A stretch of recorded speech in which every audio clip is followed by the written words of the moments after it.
دیکھیں آپ شاید ان علاقوں میں گئے یا نہیں، میں گلگت کے آخری حصے تک، چترال کے آخری حصے تک، کشمیر کے آخری حصے تک گیا ہوں۔ میں نے وہاں پر لوگوں کی ادویات جو ہے وہ نہیں دیکھی کہ ان کو ادویات وہاں ملی ہوں، کوئی ڈاکٹر اچھے وہاں ملے ہوں، سہولیات کی چیزیں، جو زندگی کی سہولیات کی چیزیں وہاں کو ملی ہوں، لیکن یہ فحاشی کی یہ چیزیں ساری کی ساری وہاں پر میں مل رہی ہیں۔ تو بتائیں یہ دین سے دور کرنے والے یہ راستے کتنے جو ہے وہ آگے چل رہے ہیں، لوگ مر رہے ہیں۔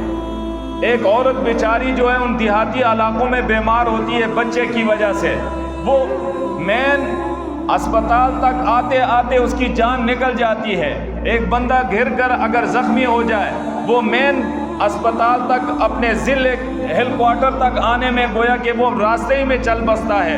ان علاقوں کے اندر ان کو ایک گولی جو ہے ڈسپرین کی بھی نہیں ملتی، اور وہاں پر ان کے لیے کچھ بھی سہولیات نہیں ہے، تعلیمی سہولیات نہیں ہے، زندگی گزارنے کی سہولیات نہیں ہے، لیکن یہ فحاشی کی چیزیں وہاں پر بھی، ان علاقوں میں بھی آپ چلے جائیں وہاں پر بھی مل رہی ہیں۔ تو یہ کون دے رہا ہے؟ یہ سہولتیں کون وہاں تک پہنچا رہا ہے؟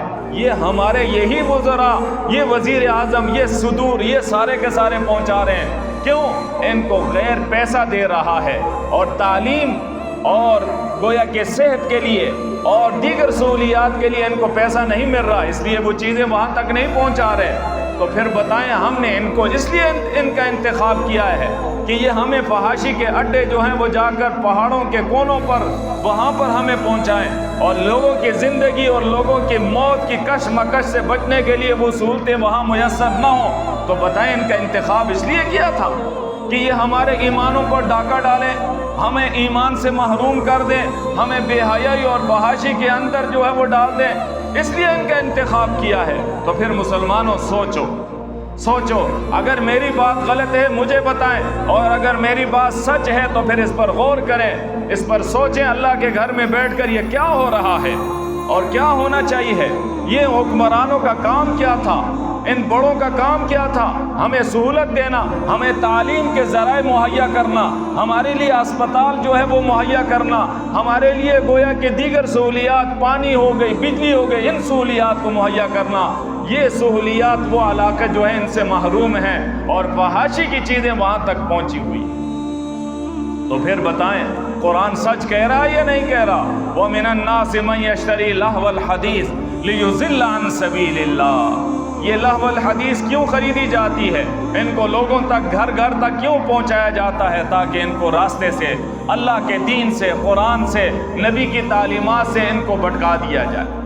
بلوچستان کے علاقوں میں آپ چلے جائیں، جہاں پر غیر جو ہے ان مسلمانوں کو ایمان سے جو ہے وہ محروم کر رہے ہیں، اور غیر اپنی جو ہے وہ کوشش کر کے ان کے لیے پانی یا ان کے لیے صحت کی جو ہے وہ ذرائع مہیا کر کے اور ان کے ایمان پر بھی ڈاکہ ڈال رہے ہیں۔ تو بتائیں کہ ان لوگوں کا کام تو نہیں تھا، یہ تو ہمارے حکمرانوں کا کام تھا کہ صحت کے لیے، تعلیم کے لیے، ضروریات زندگی کے لیے ان چیزوں کا مہیا کرنا، یہ ہر مسلمان کے لیے گویا کہ ان کے لیے ضروری تھا کہ یہ ان کو مہیا کر کے دیتے، اور آج مسلمان ان چیزوں سے گویا کہ محروم ہیں۔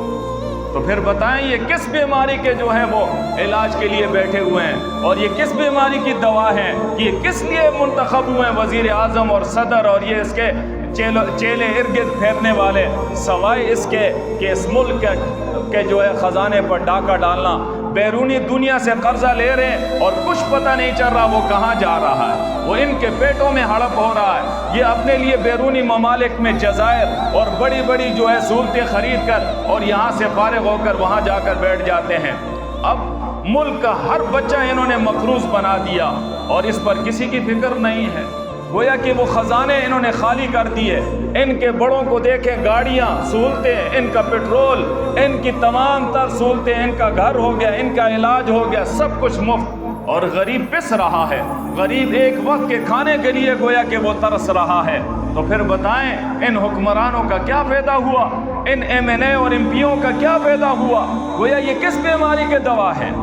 ہم ان کے لیے رات دن اپنے آپ کو پس رہے ہیں۔ گویا کتنے نوجوان اس موقع پر جو ہے وہ مر جاتے ہیں،